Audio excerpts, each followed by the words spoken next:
एजी breaking news, पल पल की खबर पर नजर। गरियाबंद में प्रेमिका द्वारा शादी की जिद किए जाने से परेशान होकर प्रेमी ने उसकी हत्या कर दी। हत्या में साथ देने वाला दोस्त और प्रेमी दोनों गिरफ्तार किए गए हैं। मामला मैनपुर थाना क्षेत्र के ग्राम बोईर गांव का है। 18 साल की सुरेखा वोटिंग जब घर से लापता हो गई तो परिजनों ने थाने में इसकी सूचना दी। 2 दिन बाद गांव के पास ही एक कुएं में उसकी लाश मिली।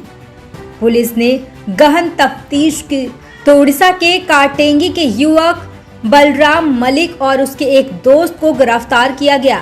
दोनों पर युवती की हत्या का आरोप है।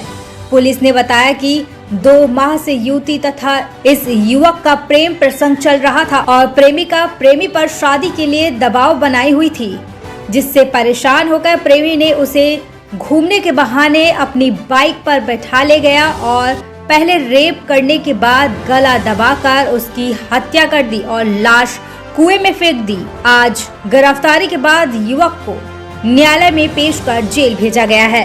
थाना मैनपुर अंतर्गत दिनांक 16 अक्टूबर को मृतिका सुरेखा ओटी के घर से बिना बताए चले जाने की सूचना आई थी, जिसमें गुमशुदा कायम किया गया था और उसकी पता तलाशी की जा रही थी। इसी मध्य 2 दिन पश्चात उसकी लाश गांव में ही कुएं में मिली थी, जिसमें हमने हत्या का मामला दर्ज कर आगे विवेचना जारी की थी और उसकी सहेली, आसपास के परिजनों और उसके सीडीआर के एनालिसिस से हमें ये पता चला कि मृतिका का उसके प्रेमी बालाराम से 2 महीने से प्रेम प्रसंग चल रहा था और इसी प्रेम प्रसंग में अब आगे मृतिका उसे शादी के लिए प्रेशर बना रही थी और जो प्रेमी है वो शादी नहीं करना चाहता था। तो उसने षड्यंत्र पूर्वक अपने एक मित्र धनीराम भूंजिया के साथ मिलकर हत्या की प्लानिंग की थी और इसी प्लानिंग के तहत उसे मृतिका को जंगलों में बुलाया और उससे गला दबाकर हत्या कर दी और पास ही कुएं में उसकी लाश फेंक दी थी।